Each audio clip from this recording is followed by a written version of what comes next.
율법, 우리에게 율법을 주셨지만은, 율법을 통해서 하나님의 뜻을 가르쳐 주셨지만은 사실 우리는 율법을 행할 힘이 없습니다.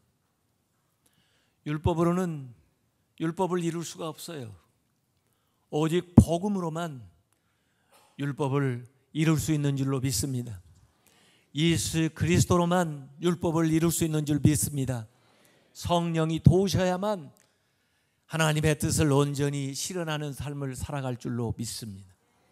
율법은요, 우리에게 죄를 가르쳐줘요.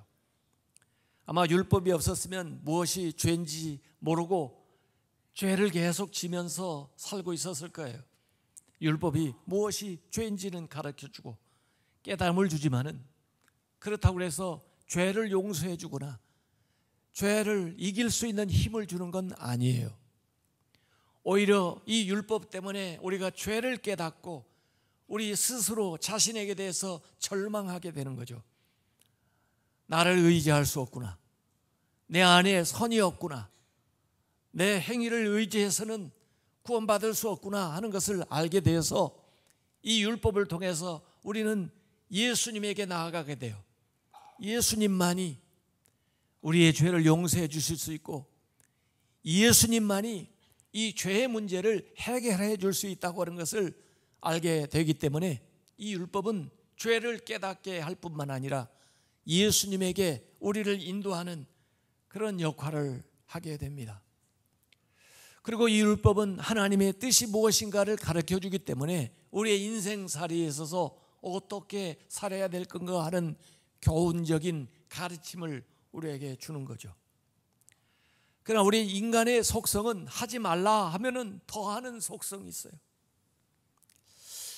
어거스틴도 그 어렸을 때 자기가 잘못했던 것들을 그 고백록에 기록을 해놨던데, 그걸 읽으면서 보니까 저도 그분 못지않게 어려서 알지 못하고 잘못한 것들이 많이 생각나더라고요.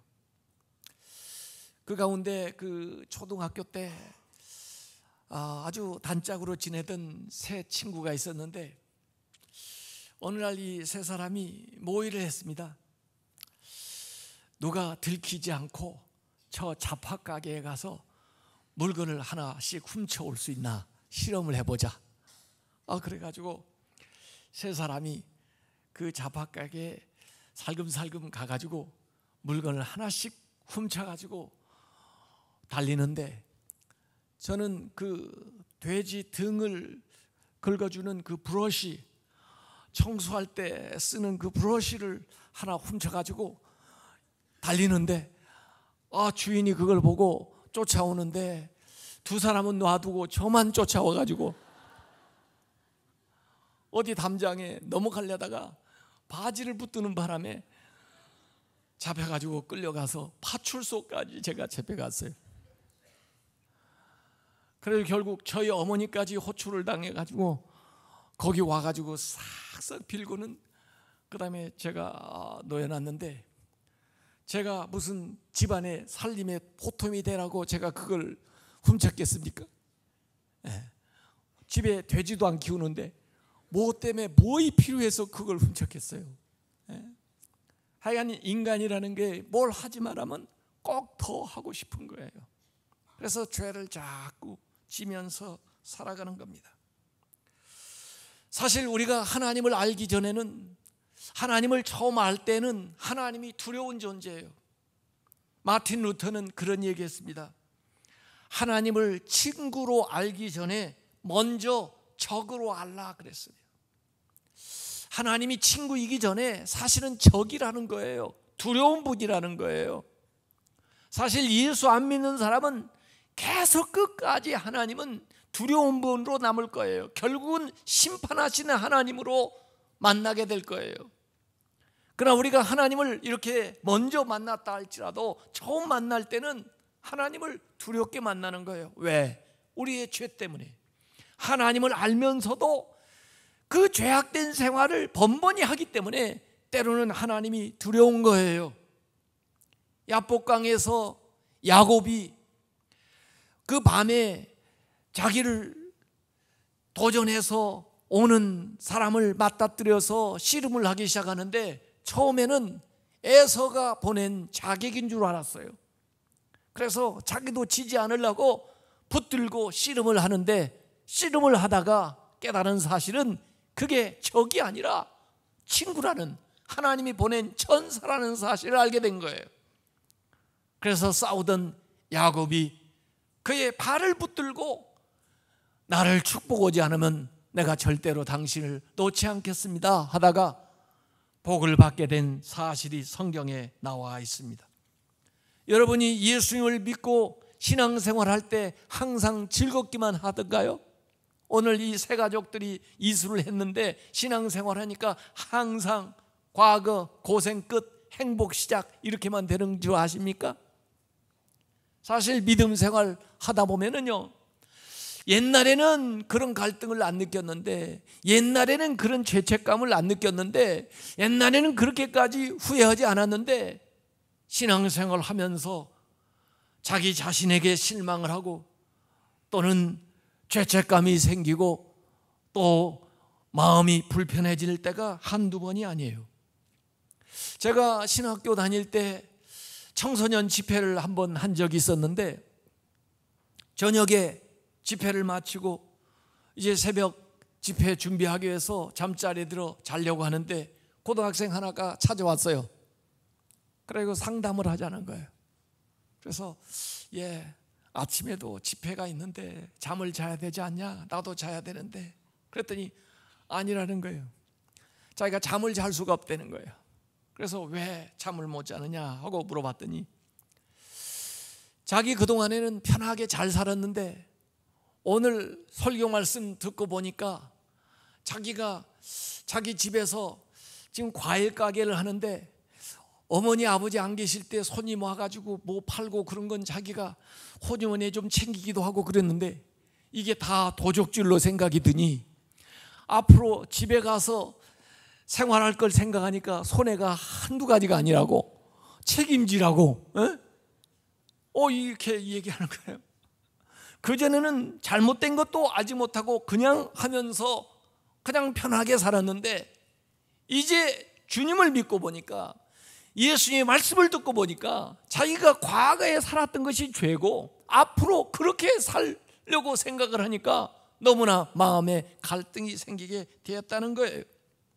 그것이 거룩한 근심입니다. 세상 근심이 아니라도 예수 믿는 사람들은 예수 믿게 되면서부터 이 거룩한 근심이 마음속에 생기게 되는 거예요. 고린도후서 7장 11절에 보라 하나님의 뜻대로 하게 된 이 근심이 너희를 얼마나 간절하게 하며 얼마나 변증하게 하며 얼마나 분하게 하며 얼마나 두렵게 하며 얼마나 사모하게 하며 얼마나 열심히 있게 하며 얼마나 벌하게 하였는가. 너희가 그 일에 대하여 일체 너희 자신의 깨끗함을 나타내었느니라.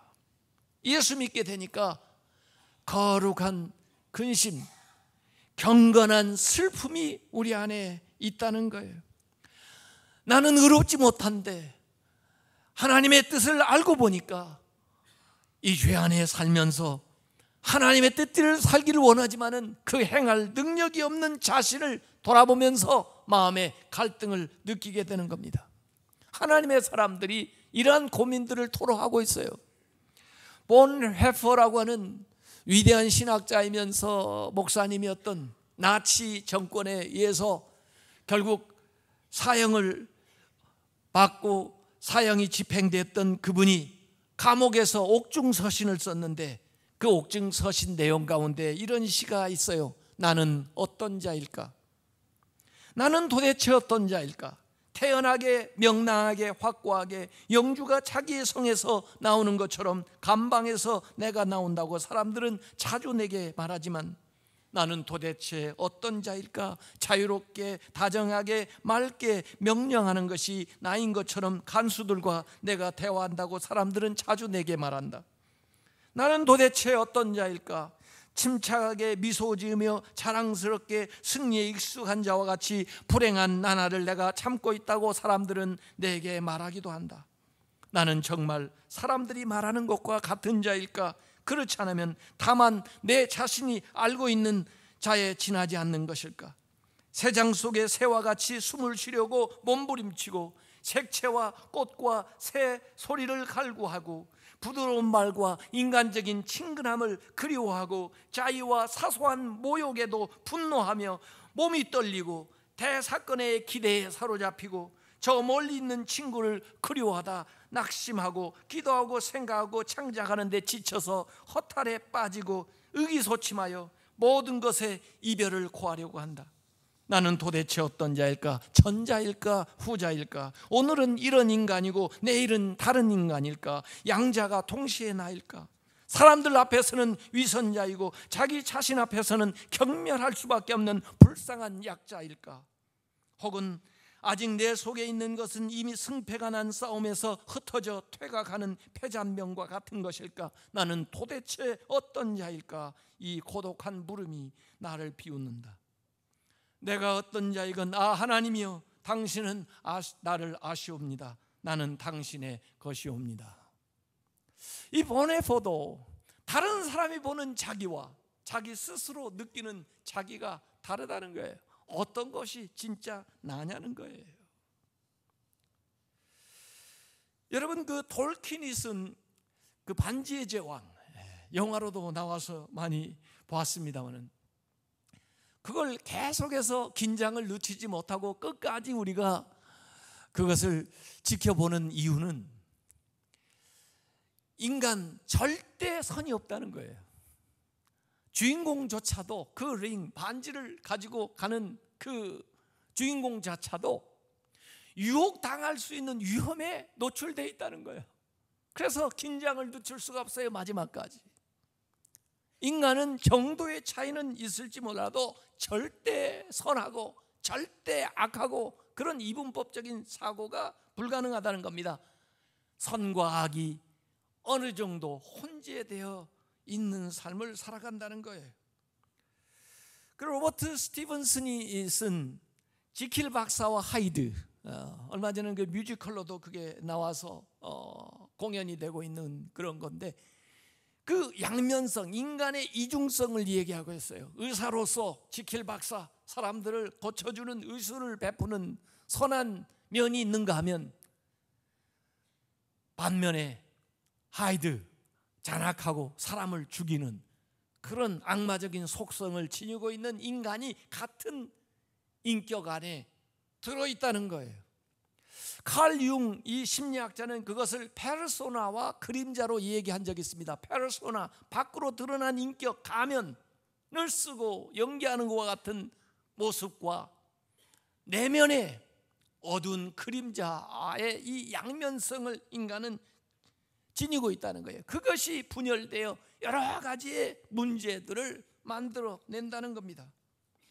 과연 참 나는 누구일까 하는 이 질문은 이 바울이 오늘 로마서 7장에서 계속해서 던지고 있는 내용이에요. 나는 더 이상 죄를 짓고 싶지 않지만은, 나는 하나님의 뜻대로 살고 싶지만은 실제 삶의 모습을 보니까 내가 원하는 대로 살지를 못하고 과거의 모습대로 또는 사탄이 원하는 모습대로의 행동을 하고 있다는 거예요. 내가 온전한 사람이 되기를 원하지만은 내 안에 온전함이 없다는 거예요.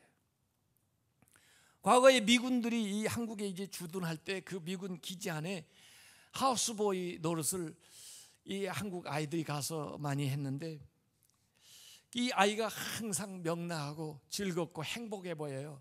그러니까 이 미군들이 좀 장난을 치기 위해서 그 아이 신발에다가 못을 박아가지고 바닥에다 붙여놓기도 하고, 또 그 양동이에다 물을 얹어가지고 그 다음에 저 문 위에다가 올려놨다가 애가 들어오면 그냥 물이 떨어져서 그 물벼락을 맞기도 하고, 이렇게 하면서 애를 골탕을 먹여요. 그런데도 애가 항상 명랑하고 행복해 보이거든요.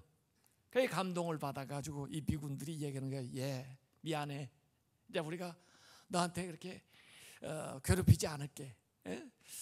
이제는 이 빨래 그 기름때 묻혀가지고 내놓지도 않고 이제 너 골탕 먹이지 않을게 하고 너 참 착하더라, 감동받았다, 그렇게 얘기하니까 그 하우스보이 아이가 그러는 거예요.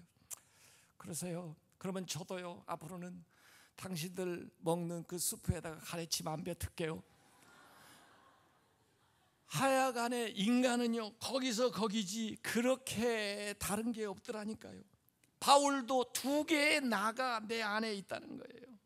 그래서 24절에 오라 나는 곤고한 사람이로다. 나는 괴롭다는 거예요. 예수를 안 믿으니까 괴로운 게 아니에요. 예수를 잘 믿으려니까, 하나님의 뜻대로 살려니까 괴로운 거예요. 나는 곤고한 사람이로다. 이 사망의 몸에서 누가 나를 건져내랴 그랬습니다. 사망의 몸이라고 그러는 것은요, 과거에 그 당시에 사람을 사형을 시킬 때 사형을 시키는 방법으로 죽은 시체에다가 살아있는 사람을 같이 묶어놓는 거예요. 이렇게. 그래가지고 그 악취, 또 그 오염된 거, 또 이 바이러스, 이런 것들이 점점 이 살아있는 사람의 살점에 침투해가지고 나를 쏟혀가지고 죽이는 거, 그때 붙여놓는 게 그게 사망의 몸이에요. 오라 나는 괴로운 사람이라, 누가 이 사망의 몸에서 나를 건져내랴, 이렇게 바울이 고백을 하고 있는 거예요. 여러분, 우리 신앙생활을 하다 보면 이런 갈등이 오는 겁니다. 가만히 보세요. 여러분이 원하는 것을 여러분이 행하고 있는지. 오늘 여기 19절에 보니까 내가 원하는 바 선은 행하지 아니하고 도리어 원하지 아니하는 바 악을 행하는도다 그랬어요. 우리가 원하는 것, 원하는 대로 살지를 못한다는 거예요. 세상 사람들 예수 믿기 전에는 어떤 삶을 삽니까? 악한 것을 원하고 악한 생각대로 사는 거예요. 그래서 그 사람들은 원하는 것도 없고 행하는 것도 없는 거죠, 하나님 편에서 보면은. 그런데 우리 예수 믿게 되면은 원함은 있으나 행함이 따라오질 않는 거예요. 하나님의 뜻을 원하기는 원하지만은 행함이 따라오질 않는 거예요. 원함과 행함이 일치되지 않아요. 이게 어린아이 신자의 모습입니다. 우리가 성결한 신앙생활을 하면 어떻게 되느냐? 원하는 것과 행하는 것이 일치하게 되는 거예요. 그게 성결한 삶, 성령 충만한 삶으로 나아가게 돼. 그 과도기에 우리가 놓여 있다는 거예요. 그래서 바울이 신앙생활을 안 하기 때문에 이런 근심이 있는 것이 아니라 믿음 생활을 잘하려고 보니까 자기가 생각하는 것과 행동한 것이 다른 것이 몸에 보이는 겁니다. 자기의 생각과 삶이 불일치하는 거죠. 여러분, 우리는 거룩한 생각을 합니다. 좋은 생각들을 한다고요. 귀한 말씀들을 듣고 있습니다. 귀한 말씀을 읽고 있습니다. 그런데 착각하지 말아야 될 것은 거룩한 생각을 했다고 해서 여러분이 거룩해지는 게 아니에요. 좋은 말씀을 들었다고 해서 여러분이 좋은 사람이 되는 게 아닙니다. 우리가 거룩한 생각을 하지만은 우리의 삶은 여전히 과거에 속해서, 세상에 속해서 죄 가운데 거할 수가 있다는 거예요. 왜냐하면 우리 안에 죄의 본능이 남아있기 때문에 그렇습니다. 내 안에 죄가 남아서, 내 육체에 죄가 남아있어 가지고 나를 죄 가운데로 자꾸 데려나가는 거예요. 내 안에 죄에 대한 부패성이 남아가지고 죄를 향한 경향성이 계속 나가는 거예요. 죄의 쓴뿌리가 남아있는 거예요. 오직 성령의 불로만 그걸 태울 수가 있는데, 하나님의 성령에 사로잡히지 않으면 죄의 본능대로 우리가 아무리 원하도 그렇게 끌려가는 모습들을 보게 된다는 겁니다. 내 안에 악이 있기 때문에 내가 원하는 대로 할 수가 없어요. 내 안에 악이 함께 있어가지고 내가 선을 원하는 마음은 있지만은 그 악이 나를 육체의 소욕으로 사로잡아 가면서 육체의 열매를 맺도록 만든다는 거예요. 내 안에 악이 살고 있다는 거예요. 우리는 세상에서 배울 때 배우기만 하면, 지식을 알기만 하면 선해진다고 그러는데 사실은 지식이 불충만합니다. 지식이 안다는 것이 자신을 구원하지 못해요. 소크라테스는 아는 게 힘이다. 그리고 계몽주의는 사람을 잘 계몽하면 사람들이 선하게 살 것이다, 그렇게 얘기했지만은 아무리 인간을 계몽을 해도 그것을 행할 수 있는 힘이 인간에게 없다는 것입니다. 선을 행할 능력이 없기 때문에 아는 것에 그치지 그게 삶을 바꾸지를 못해요. 또 아는 것만 부족한 게 아니라 우리의 인간의 결단력도 부족한 것입니다. 우리의 마음의 의지도 부족해요. 베드로 같은 사람, 예수님을 부인하지 않겠다고, 심지어 내 목숨을 내놓을지언정 감옥에 갈지언정 주님을 부인하지 않겠다고 그가 그렇게 강조해서 얘기했지만은 막상 그 위험이 닥쳐보니까 그의 의지는 제대로 다 도망가 버리고 자기 목숨을 부지하기 위해서 예수님을 부인을 했다네. 그러니까 예수님께서 마음은 원이지만은 의지가 있다고 할지라도 육신이 약하기 때문에 기도하지 않으면, 성령 받지 않으면은 우리 인간의 의지도 믿을 만한 것이 못 된다는 겁니다. 우리 자신도 믿을 만한 것이 못 되고, 우리가 아는 것도 믿을 만한 것이 못 되고, 우리의 의지도 믿을 만한 것이 못 된다면은 누구를 믿어야 돼요? 예수님을 믿어야 돼요. 누구를 의지해야 돼요? 성령을 의지하지 않고는 우리가 이 연약한 이 삶에서 벗어날 방도가 없습니다. 우리가 구원받는 것도 우리의 행위를 통해서 구원받은 것이 아니라 예수 그리스도의 은혜를 통해서 구원을 받았다면 우리가 거룩하게 되는 삶도 우리의 의지를 통해서가 아니라 성령의 은혜를 통해서 거룩하게 되는 것을 믿으시길 바랍니다. 우리의 약점들이 다 있어요. 우리가 우리 약점을 알고 있는데요, 우리가 아는 것보다 사탄은 우리의 약점을 더 잘 알고 있어요. 그래서 우리를 넘어뜨릴 때 꼭 그 약점을 가지고 우리를 유혹해요. 그래서 우리를 넘어뜨려요. 어떤 사람은 물질에 약한 사람이 있어요. 이성에 약한 사람이 있어요. 명예에 약한 사람이 있어요. 권력에 약한 사람이 있어요.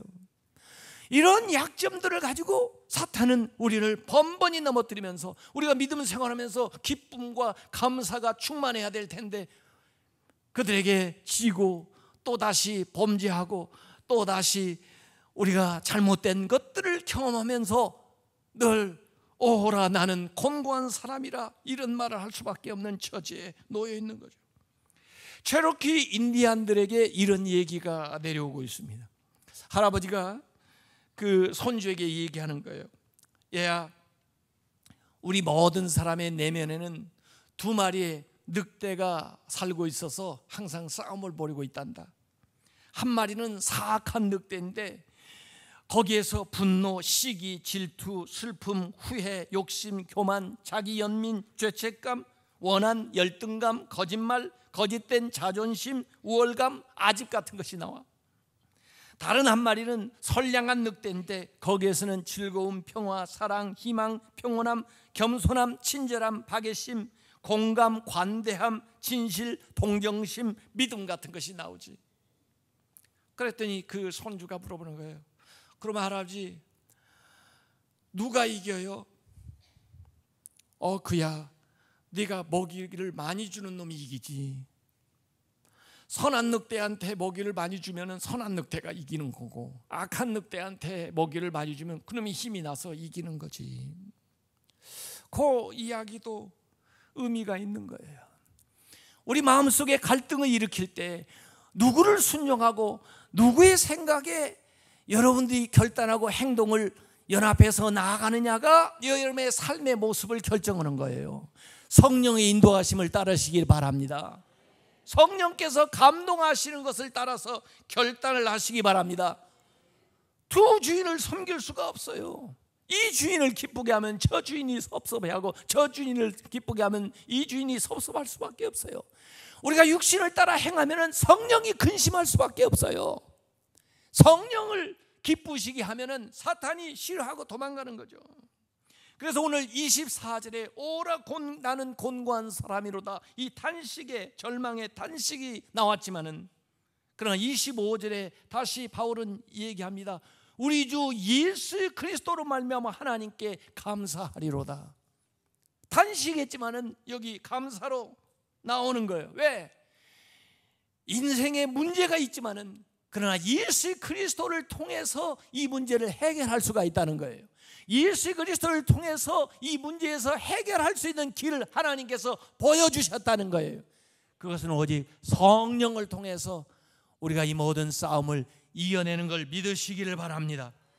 그 성령의 인도함을 받아야 돼요. 구체적으로 어떻게 성령의 인도함을 받아야 되느냐, 그것을 이제 로마서 8장에 설명을 하고 있는 거예요. 그래서 우리의 믿음 생활이 예수 그리스도를 통해서 우리가 거듭났지만은 거듭난 것에 끝나지 않고 계속해서 성령이 우리를 인도하시는 삶을 살아가야만 우리 믿음이 점점 장성하고 성결하고 거룩한 하나님의 자녀가 될 줄로 믿으시기 바랍니다.